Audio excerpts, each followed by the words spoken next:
আজ আমরা আলোচনা করব এক বিশেষ রাতের কথা, যে রাত আল্লাহ সুবহানাল্লাহ তাআলা স্বয়ং নিজেই ঘোষণা করেছেন হাজার মাসের চেয়েও উত্তম এই মাস শবে কদর বা লাইলাতুল কদর।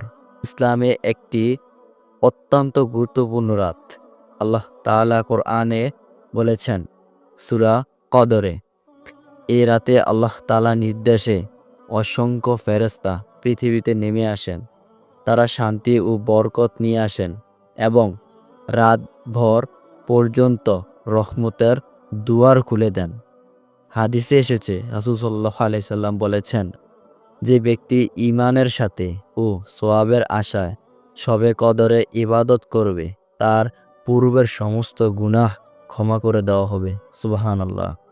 প্রিয় দর্শক, এই রাতের গুরুত্বপূর্ণ উপলব্ধি করে আমাদের উচিত বেশি বেশি ইবাদত করা, যেমন তাহাজ্জুদ নামাজ পড়া, কোরআন তেলাওয়াত করা, বেশি বেশি দোয়া করা।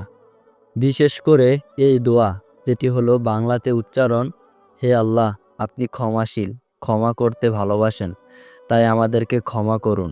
বন্ধুরা, এই মহান রাতে আমাদের জীবনে বারবার আসবে না। আসুন আমরা এই রাতকে কাজে লাগাই, আল্লাহর রহমত ও মাগফিরাত লাভ করি। যদি ভিডিওটি ভালো লেগে থাকে তাহলে লাইক দিন, শেয়ার করুন এবং আমাদের চ্যানেলটিকে সাবস্ক্রাইব করুন।